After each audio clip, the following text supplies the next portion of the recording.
Welcome to Deleted Histories. Today we uncover the haunting story of the dancing plague, a forgotten epidemic that blurred the line between madness, biology, and belief. It's July 14th, 1518. The summer sun presses down on Strasbourg, then a bustling free city of the Holy Roman Empire, today part of modern-day France. The air is thick with heat, pestilence, and fear. Crops have failed. Famine stalks the urban poor. The English sweat, a mysterious disease, has claimed lives across Alsace. Religious sermons fill the narrow lanes, warning of sin, damnation, and God's wrath. Into this atmosphere of dread steps a woman known only as Frau Trophäa, and she begins to dance. She does not dance for joy. She does not dance for celebration. She dances in a trance, a single step, and then another. An unstoppable, uncontrollable cataclysm of movement. She dances without music, without rhythm, with no known reason, for days. Within 4 days, more than 30 citizens collapse into the same frenzy. Some neighbours, some strangers, all equally helpless. By the end of July, the number of afflicted soars. Somewhere between 50 and 400 people join in. Men, women, even children. All summoned into motion by a force no one understands. The hallucinatory, the horror, the tragedy of it all couldn't have a more innocent origin. One woman dancing in the street. That spark, fanning into a deadly inferno of collective movement. Strasbourg, 1518, was a city balanced on the edge of collapse. Famine had drained its granaries. The Rhine River, once a highway of trade, now delivered rumours of disease more often than goods. Political tensions simmered beneath the surface. The Protestant Reformation was just beginning to burn its way across Europe, and Strasbourg stood at the fault line. For the poor, superstition filled the gap that reason could not. Demons, curses, the wrath of saints. And above them all, God. In this world, the lines between illness, punishment, and the supernatural blurred completely. If someone dropped dead in the street, was it plague, or proof of divine anger? And so, when Frau Trophäa stepped into the narrow alley near her home and began dancing without pause, people didn't laugh. They didn't applaud. They watched. And then, they panicked. At first, her neighbours assumed she was possessed, or cursed.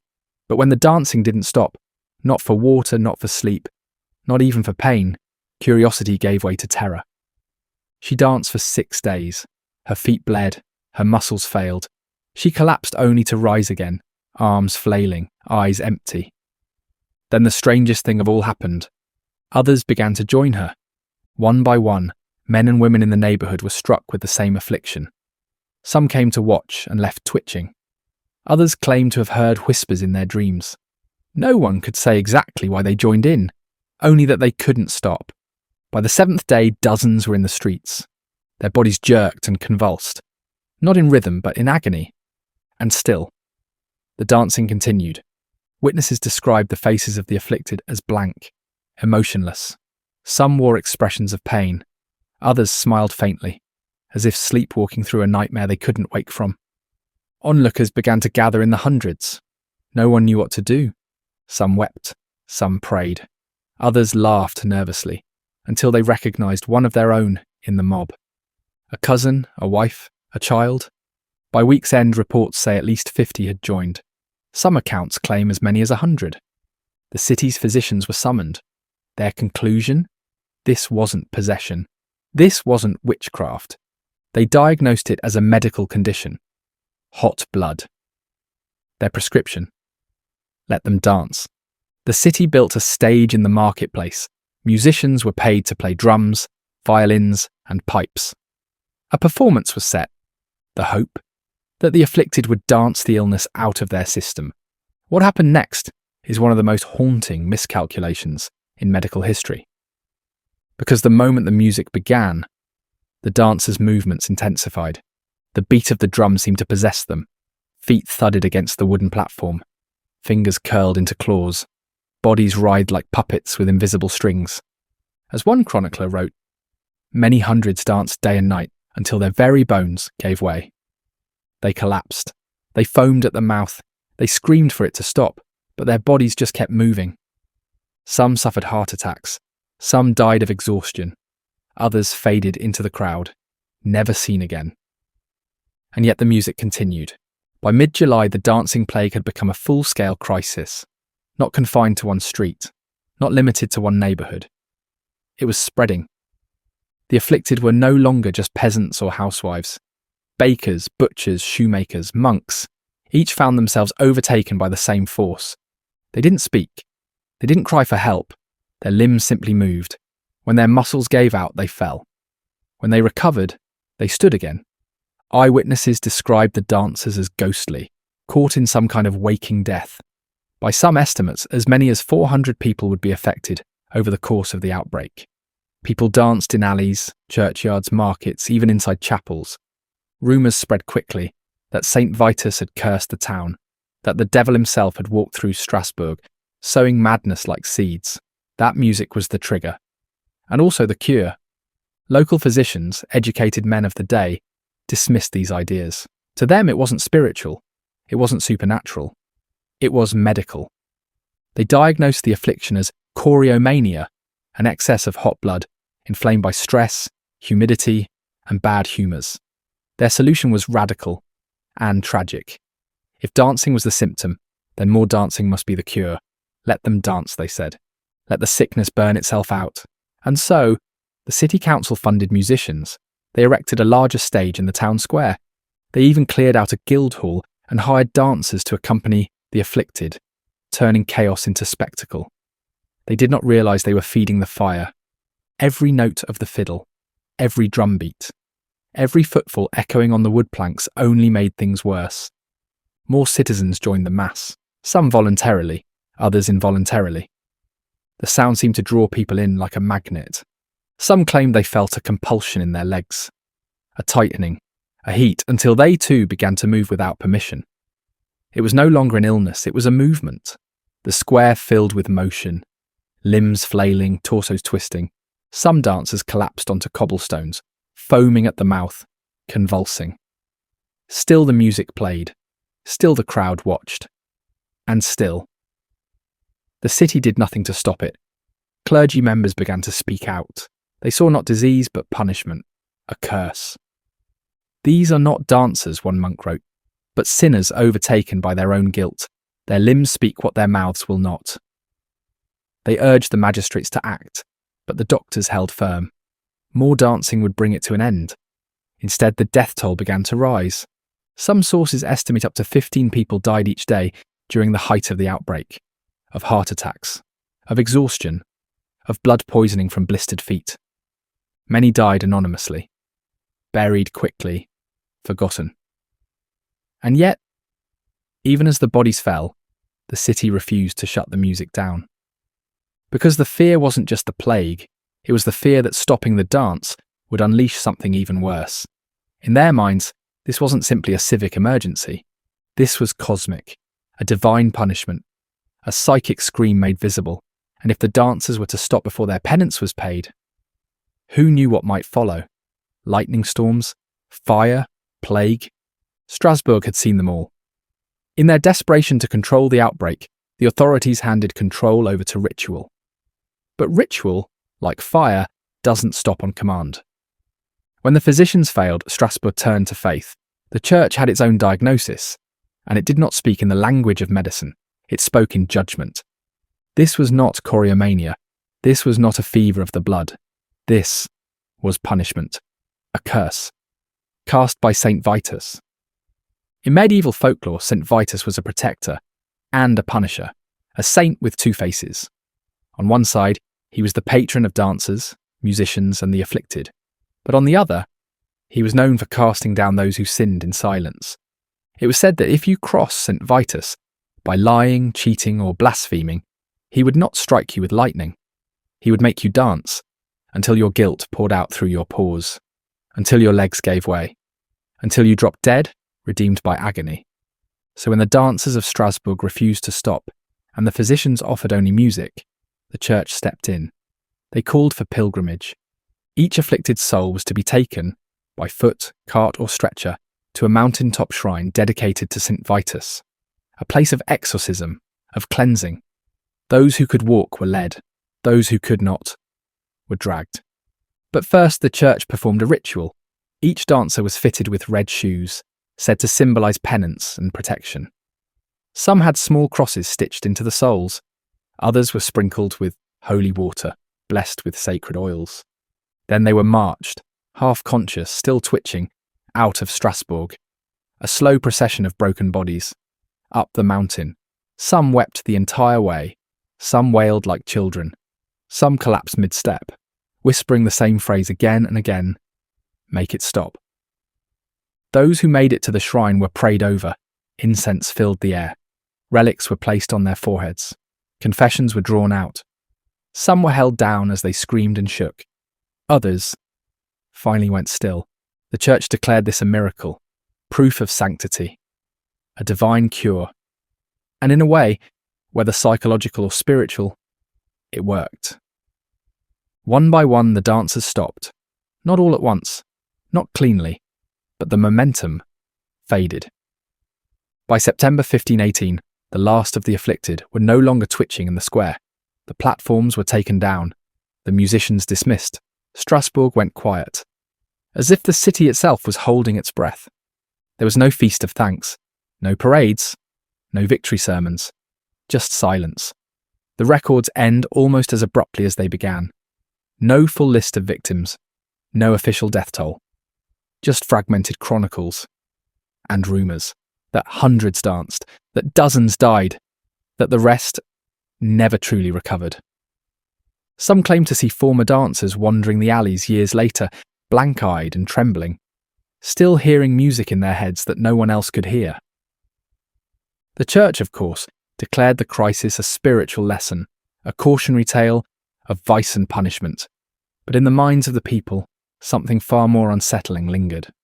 Not divine wrath, not devilry, but the terrifying idea that it could happen again, that under the right pressure, starvation, trauma, fear, the body could betray you, that the mind pushed to its edge could crack together with others, that one woman, stepping out into the street, could start a chain reaction that pulled an entire city into madness, that we are never really in control, and that what happened in Strasbourg in 1518 might not be history, but a warning, centuries past. And still, no one could explain what truly happened in Strasbourg, what caused hundreds of people to dance themselves to the edge of death, and why did it stop as suddenly as it began? In time, folklore faded into footnotes. The dancing plague became a curiosity, tucked between tales of witch trials and divine miracles. But in the 20th century, historians began to look closer, not through the lens of theology, but psychology. And what they found was disturbing. One name appears again and again in modern studies: Dr. John Waller, a medical historian and expert in the history of mass psychogenic illness. Waller rejected the supernatural. He also dismissed another long-standing theory: ergot poisoning. Ergot is a hallucinogenic mold that grows on damp rye. When consumed, it can trigger convulsions, hallucinations, paranoia, even death. For decades, scholars proposed that Strasbourg's grain had been tainted and that the townspeople had unknowingly consumed an early form of LSD. But Waller wasn't convinced. He argued, if it were ergot, the symptoms would include burning limbs, nausea, gangrene, not rhythmic dancing. The afflicted would have been immobilized, not compelled to move. And most importantly, ergot doesn't spread socially. You don't hallucinate in the same pattern as your neighbour. So Waller offered a different explanation: mass psychogenic illness. What we might now call mass hysteria, a condition where real symptoms are triggered not by disease, but by the mind, often occurring in highly stressed, isolated communities, especially among women, the poor, or the religious. Mass psychogenic illness spreads through sight, suggestion, and fear. A kind of contagion of the soul. In Strasbourg, the conditions were perfect. Famine had weakened the body. Religious fear had poisoned the mind. And rumour had saturated the air. They believed in curses. They believed in saints who punish sin with madness. And perhaps, most importantly, they believed it could happen to them. So when Frau Trophea began to dance, some may have genuinely believed they were cursed by St. Vitus. Their anxiety became physical. Their fear took control of their bodies, and one by one, they succumbed. Waller compares it to other historical outbreaks. The meowing nuns of medieval France. the laughing epidemic in Tanganyika, 1962, the fainting schoolgirls of Malaysia. All examples of communities under stress, manifesting psychological trauma physically and collectively. And Strasbourg, he says, may be the most extreme case ever recorded. But not the only one. The dancing mania of 1518 was just one of dozens of similar outbreaks reported across Europe from the 14th to 17th centuries. Aachen, Cologne, Metz. In one case, dancers formed human chains and moved through towns shouting and hallucinating. In another, they trampled crops and claimed to see visions of angels whipping them onward. Some begged for mercy, some laughed hysterically, some foamed at the mouth. In each case, the same pattern: isolation, fear, ritual. Then one movement becomes two, two become 10, and suddenly the body stops listening to the brain and starts listening to the crowd. Modern science offers more terms: conversion disorder, stress-induced movement disorder, group psychogenic illness. But behind the labels lies a deeper truth. That trauma does not always speak in words. Sometimes it dances, sometimes it laughs, sometimes it crawls across a town like a fog. Slow at first, then all at once. What happened in Strasbourg wasn't magic. It was the human mind, cracked open by fear, and spread like wildfire through the bodies of those who had no defences left. No food, no power, no hope, just belief. And the unbearable weight of being alive. By September 1518, it was over. The stages had been dismantled. The musicians were dismissed. The afflicted, those who survived, were sent home, or disappeared into quiet convents and hillside shrines. The streets of Strasbourg returned to normal, but the silence that followed wasn't peaceful. It was the kind of silence that comes after something you don't have the language to explain. You see, Strasbourg didn't want to remember. City officials made no formal proclamation. No memorials were erected. No healing festivals or days of prayer. Instead, the records fade out, abruptly and without closure. In council minutes, the event is referenced only vaguely. Those afflicted by strange behaviours. Some church documents mention God's wrath. Others blame pagan spirits or foreign dancers. But none of them say the word. None of them write it down. Dance. As if by refusing to name it, they could erase it. But it wasn't just the authorities. The people too turned away. Families whose sons had convulsed in the street. Wives who had watched husbands dance into death. Children who couldn't stop twitching for weeks. They buried the story with the bodies. Some out of shame. Others out of fear that it might return. And slowly, what had once been a citywide horror became a ghost story. Whispers passed down through generations. Don't stay out too late or you'll get Vitus's feet. That house? That's where the girl danced till her shoes filled with blood. Little warnings, little myths. But the event itself vanished, forgotten by the people who lived through it. And centuries later, forgotten by history, until someone found the records. A few centuries later, 18th and 19th century historians rediscovered fragmented accounts in city archives. In 1832, German physician Justus Hecker published The Dancing Mania, a treatise detailing outbreaks from the Middle Ages through the Renaissance. He believed the dancing plagues were expressions of religious ecstasy combined with psychological distress. His work shocked Victorian Europe, but as quickly as interest flared, it faded again. Why? Because no one wanted to admit what it implied. That the mind, when pushed, could override the body. That belief could mimic illness. That the boundary between normal and madness was thinner than we like to think. And perhaps that we hadn't changed all that much. So again, it was buried. A curiosity. A historical oddity. Not until the late 20th century did the story resurface again. This time through the work of medical historians like Waller, who saw in Strasbourg not superstition, but a pattern, a warning. And still the silence holds. Ask someone today what happened in Strasbourg in 1518, and you'll get blank stares. No one talks about it. It's not in school books. It's not in documentaries. And yet, it happened. Hundreds danced. Many died. And the city never spoke of it again. That's the thing about history.